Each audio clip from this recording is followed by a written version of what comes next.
उनको मर चुके हैं। तो उनका एक जो पाकिस्तानी जो कमांडर था, उसने अपने जवानों को आदेश दिया कि इनको रीचेक करो, इनमें से कोई जिंदा तो नहीं है। तो उनके पाकिस्तान के 2 सैनिक आए, आकर के हमारे जवानों के शरीर के अंदर गोलियां दागने लगे। तो मैं बेहोश था, लेकिन इतना बेहोश नहीं था कि उनको सुन ना सकूं या देख ना सकूं। तो जो मेरे सामने वाले साथी को जो सीने में आकर 4-4, 5-5 जो राउंड के ब्रस्ट मारे, डेड बॉडी ऐसे उछलती थी ऊपर की तरफ, सामने वाले को मारा, बगल वाले को मारा, मैं भी इस तरह से ऐसे पड़ा हुआ था। उसने फर्स्ट में यहाँ पर ब्रस्ट मारा, फिर मेरे पैर में 2 जगह पे मारा। उसको मैं देख रहा हूं कि धुआं निकल रहा है, लेकिन उस गोली की पीड़ा को चुपचाप पड़ा सहता रहा और उनको यकीन हो गया कि इनमें से कोई जिंदा नहीं। फिर बहुत गालियां दी, बूट की ठोकरें मारी। फिर काफी देर के बाद में उनका जो कमांडर था उसने बोला कि इनके वेपन उठा लो, और नीचे जो हिंदुस्तान का पोस्ट है उसके ऊपर दूसरे जो उनके साथी थे उनको सूचना दिया, उसके ऊपर कब्जा हमला कर दो। तो ये आवाज भी सुनी तो मुझे लगा कि यार आज तो मेरी पूरी टीम खत्म हो जाएगी। दोबारा से उसके साथी आए, पाकिस्तान के सैनिक आए और हमारे जवानों के शरीर के अंदर गोलियां दागने लगे। उन्होंने फिर उसी रोटेशन से गोली मारी, पर जब एक कदम आगे गया तो उसने राइफल मेरी सीने की तरफ तानी। तब मुझे लगा यार अब नहीं बचूंगा। लेकिन कहते हैं कि जाको राखे साइयां मार सके ना कोई।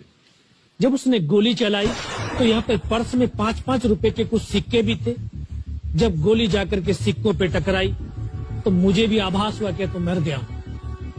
पाकिस्तान का दूसरा सैनिक आया, उसने आकर के मेरा AK-47 उठाया और वापस मुड़ा तो उसका पैर मेरे पैर से टकराया हो। तब मुझे लगा कि यार मैं तो जिंदा हूं। तब मेरे पास एक हैंड ग्रेनेड था, मैंने उसको पिन निकाली और उसको ऊपर ऐसे फेंका तो कोट के अंदर हुड लगे हुए, हुड के अंदर वो गिरा जी। तो तुरंत पीछे की तरफ मुड़कर देखा, पीछे तो कोई मूवमेंट था नहीं। तो जब तक वो ग्रेनेड को निकाल पाता, ग्रेनेड फट गया। यहाँ से उसका पूरा सर उड़ा और वो हमारे ऊपर आकर के गिरा। जो पाकिस्तान के दूसरे सैनिक थे उनमें खलबली मची कि इनमें से कुछ जिंदा है, कुछ बोले जिंदा नहीं, नीचे से रिइंफोर्समेंट आ गई। तो उनमें खलबली मची। मेरा पास वही एक मौका था, मैंने दोनों हाथों से उसकी राइफल को उठाने की कोशिश करी, ये हाथ हिला नहीं। एक हाथ से राइफल उठाई, वहां से ब्रस्ट फायरिंग किया, 4-5 पाकिस्तानी सैनिकों को मौत की नींद सुला दिया। फिर बाएं हाथ से पलटा खाया, दूसरे पत्थर से 3-4 जगह से फायरिंग किया। वो जो उनका मोमेंटम था, जो हौसले थे, परस्त हो चुके थे, वो भाग खड़े। 2-3 मीटर गया, जाके देखता हूँ सामने उनके लंगर चल रहे, उनका लिविंग टेंट बना हुआ, उनके जो हैवी वेपन का डिप्लॉयमेंट था वो सब कुछ वहां पे लगा हुआ। उस समय जहन के अंदर एक ही पागलपन था, अपने साथियों को बचाना। फिर मैं वापस धीरे धीरे रेंगता हुआ अपने साथियों तक आया। फिर मुझे लगा कि इनमें से हो सकता है मेरी तरह कोई साथी होगा, जिंदा होगा। उनको देखा, किसी का सर फटा हुआ था, किसी के फेफड़े निकले हुए थे। बहुत देर बैठकर रोया भी, फिर अपने आप को संभाला। चारों तरफ बर्फ ही बर्फ, पहाड़ी पहाड़। ये भी पता नहीं कि हिंदुस्तान किधर है, पाकिस्तान किधर है। 2.5 साल की सर्विस, 19 साल की उम्र, न उम्र का तजुर्बा न सर्विस का अनुभव। जाऊं तो जाऊं कहां। मैं बहुत 500 मीटर लगभग नीचे रोल करता हुआ आया और अपने साथियों जो नहीं चढ़ पा रहे थे दुश्मन की भारी फायरिंग की वजह से, वहां तक पहुंचा। फिर उनको उन्होंने मुझे पकड़ा, वो फर्स्ट एड दिया। फिर वहां से जो हमारे कमांडिंग ऑफिसर थे कर्नल कुशाल चंद ठाकुर, फिर उनको सूचना दी। तो ये लगभग 1:30-2 बजे का समय था। वहां से फिर कमांडिंग ऑफिसर तक मुझे ले जाया गया। फर्स्ट एड तो हुआ, लेकिन ब्लड इतना निकल चुका था कि दिखाई देना बिल्कुल बंद हो गया था। जब उनके पास पहुंचा तो उन्होंने बोला, बेटा मेरे को पहचानता मैं कौन हूं? बस अब आवाज सुनाई दे रही है। बोला, मैं तेरा commanding officer colonel Kushal Chand Thakur. मैं, जय हिंद साहब, बहुत तेज सर्दी लग रही है। तो उनका जो लिविंग टेंट था उसमें के अंदर लेटाया, 3-4 स्टॉप जलवाए, थोड़ी सी गर्मी महसूस हुई। मैं, साहब थोड़ा सा पानी पिला। बोला, ठीक है पानी पिलाते हैं। तभी डॉक्टर साहब आए गए, उन्होंने ग्लूकोज की बोतल पिलाई, थोड़ी सी एनर्जी महसूस हुई। उन्होंने बोला, बेटा कुछ बता सकता हूं? मैं कहा, सर बता सकता हूं। तो उनको बताया कि सर ऊपर ये घटनाक्रम हुआ है और ये वहां की इंफॉर्मेशन है। तो लास्ट में उन्होंने बोला कि बेटा जवान की रिक्वायरमेंट क्या है? मैं कहा, साहब जवान की रिक्वायरमेंट एम्युनिशन और फील्ड पट्टी की है। बोला, खाने के लिए नहीं चाहिए? सर भूख नहीं लगती। बस इतना कहते कहते तभी डॉक्टर ने कौन सा इंजेक्शन लगाया, फिर मुझे पता नहीं कहां पर हूं। फिर होश आया 3 दिन बाद, देखा ऊपर पंखा चल रहा है। पता चला कि 92 बेस हॉस्पिटल श्रीनगर, और वहीं से मुझे बेस हॉस्पिटल दिल्ली रेफर कर दिया और 16 महीने तक उस हॉस्पिटल में मैं रहा। 16 महीने तक आपका इलाज चलता रहा? जी।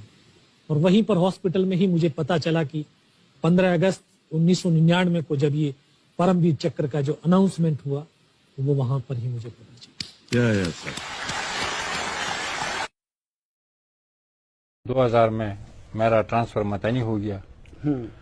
मतनी थाने में 2007 से हालात जो है वो ख़राब हो गई, उधर ये तालिबानाइजेशन शुरू हो गई और 2008 में जी मुझ पर मतनी में खुदकुश हमला हुआ। एक खुदकुश को पकड़ने के दौरान उसने मुझे देखती ही अपने आप को ब्लास्ट किया। अच्छा, अल्लाह ताला की फजल करम से मैं तो बच गया, लेकिन हमारे 10 बंदे जो है वो इसमें लग गई जी। 4-5 शहीद हो गए और 4-5 जो है वो जख्मी हो गए और मैं बिल्कुल मुजजाना तौर पर बच गया उसमें। फिर उसके बाद 2009 में जी मुझ पर 4-5 हमले हुए, धमाके हुए, उसमें भी अल्लाह ताला ने मुझे बिल्कुल जिंदा और सलामत रखा। फिर जी 2010 में सरबन में हालात ख़राब हुए तो अफसरों ने मेरा ट्रांसफर जो है सरबन कर दिया। सरबन में भी जी मुझ पर दिन में 3-3 धमाके होते रहे और बड़ा धमाका 2014 में मुझ पर सरबन बाजार में हुआ, जो कि खुदकुश ने अपने साथ 4 माटर गोले बांध रखे थे और 14 किलो बारूद अपने बदन के साथ पेवस कर रहे थे। उसने मेरी गाड़ी के नीचे बैठ के अपने आप को ब्लास्ट किया, लेकिन अल्लाह ताला की फजल करम से मुझ पर एक खराश भी नहीं गया। मैं मुजजाना था और मुझे पता भी नहीं था कि मैं बख्तरबंद से किस तरह निकला और किस तरह नहीं। और जब मैं नीचे निकला तो सारी लाशें थी जी, तकरीबन 100 बंदे उस धमाके में जी लग गए थे। फिर इसके बाद जी मेरा ट्रांसफर फिर 2012 में मतनी दोबारा कर दिया गया। दोबारा जी इस रात के वक्त में गश्त पे था कि तालिबान ने मुझे जिंदा पकड़ने की कोशिश की और तकरीबन 5 किलोमीटर में नाकाबंदी की गई थी मेरे जिंदा पकड़ने के लिए।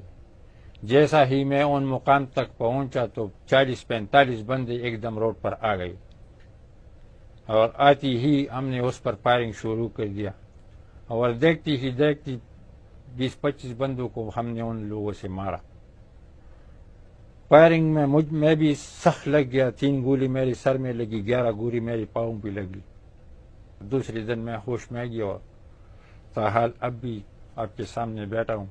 तकरीबन मुझ पर 100 से ज्यादा हमले हुए हैं, इसमें खुदकुशी भी है, उसमें सादा धमाकी है। उन लोगों ने मेरे 100 से ज्यादा धमाकी जी, मेरे साथ उनकी पयार भी है, सब कुछ है जी। इसके अलावा तकरीबन 15-20 बार उन्होंने मेरी गाड़ी को रॉकेट से मारा है, मिसाइल से मारा है। मेरे रहने की कमरा को उन लोगों ने मिसाइल पे हिट किया है, उसमें भी मुझे अल्लाह ताला ने बिल्कुल मुजजाना तौर पर बच किया है। उस वक्त मैं